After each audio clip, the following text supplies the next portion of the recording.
अब question number हम third करने जा रहे हैं, ठीक है।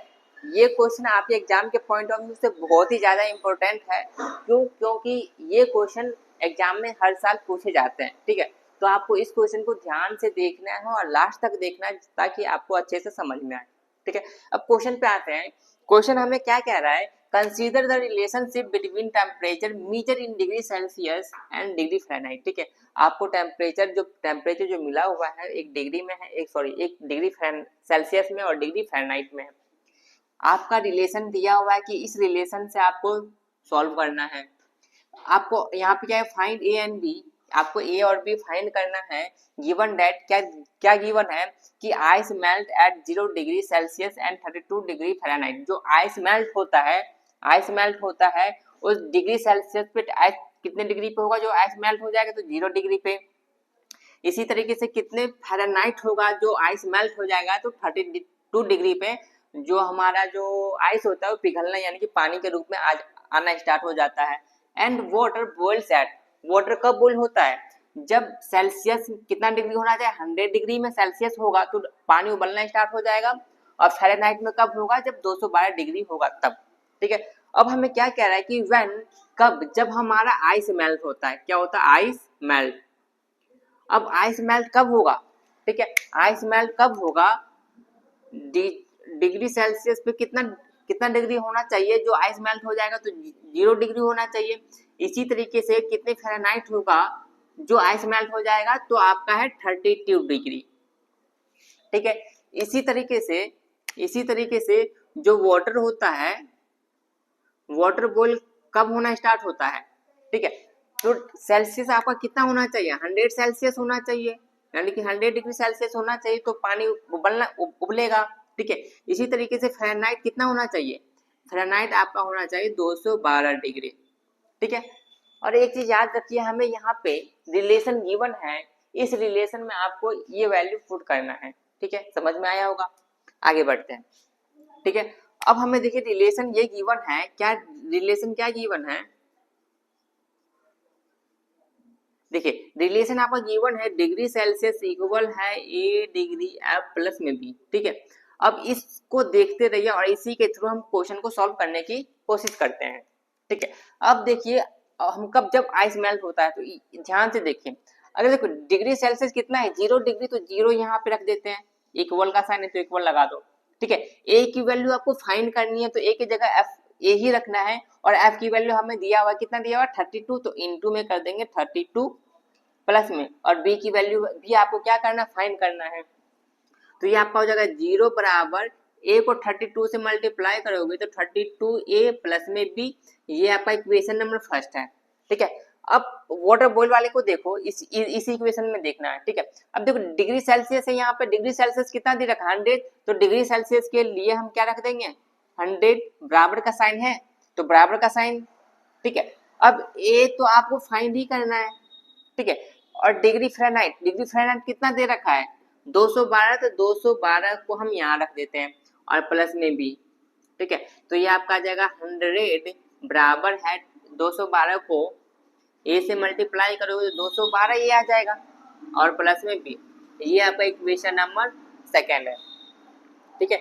इक्वेशन नंबर सेकेंड यानी कि ये इक्वेशन नंबर फर्स्ट और ये इक्वेशन नंबर सेकेंड, ठीक है।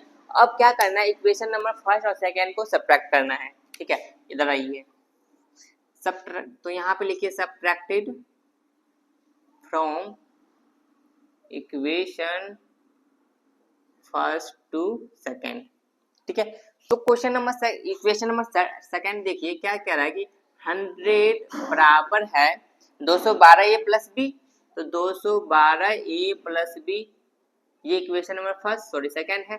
और फर्स्ट क्या है कि 0 डिग्री है और यहाँ पे आपका 32 ए प्लस में बी, इक्वेशन नंबर फर्स्ट है, इसको सब्ट्रैक्टेड करना है, आइए करते हैं, ठीक है। इसमें क्या करते हैं, देखिए अगर ये नीचे वाला साइन है ये माइनस का हो जाता है, तो ये प्लस का है तो माइनस हो जाएगा, अगर यहाँ पे माइनस का साइन होगा तो ये यहाँ पे क्या, कौन सा साइन हो जाएगा, प्लस का, तो यहाँ पे प्लस का साइन है तो ये भी माइनस हो जाएगा, और ये यहाँ पे प्लस है तो ये भी माइनस हो जाएगा, ठीक है। अब देखिए बी में से बी गया तो कुछ बचा नहीं, 0 बचा। अब 212 में से 32 घटाओगे तो कितना आ जाएगा, और 0 आपका आ जाएगा 118 ए बराबर हो जाएगा 100, क्योंकि 100 में से 0 घटाओगे तो 100 ही आना है, ठीक है। और a की वैल्यू इधर मल्टीप्लाई में इधर आगे क्या हो जाएगा, डिवाइड में, तो a बराबर कितना आ जाएगा 100 अपॉन में 180 हो जाएगा, कट जाएगा 0 0, और a बराबर कितना आ जाएगा 5/9, ठीक है। तो a की वैल्यू आपको मिल गई है, a की वैल्यू कितनी मिली है आपको, 5/9, ठीक है। इसी तरीके से आपको a की वैल्यू किसमें पुट करनी है, इक्वेशन नंबर फर्स्ट में। तो यहाँ पे लिखते हैं पुट वैल्यू ऑफ a बराबर आ जाएगा 5/9 इन इक्वेशन फर्स्ट, ठीक है। तो आपको a की वैल्यू किसमें पुट करनी है, इक्वेशन नंबर फर्स्ट। तो इक्वेशन नंबर फर्स्ट लिखिए, इक्वेशन क्या कह रहा है कि 0 बराबर है 32a प्लस b, ठीक है। अब यहाँ से a की वैल्यू पुट कर दीजिए, तो 32 इंटू में a कितना दिया हुआ आपको 5/9 अभी हमने निकाला है, और प्लस में b, 0 बराबर, इसको मल्टीप्लाई कीजिए, देखो 32 को 5 से मल्टीप्लाई करेंगे तो 160, अपॉन में यहाँ कुछ नहीं है तो 1 ही रहता है, ठीक है। तो यहाँ पे 9 आ जाएगा प्लस में b, और ये प्लस में इधर आके माइनस हो जाएगा, तो b बराबर क्या हो जाएगा -160/9, ठीक है।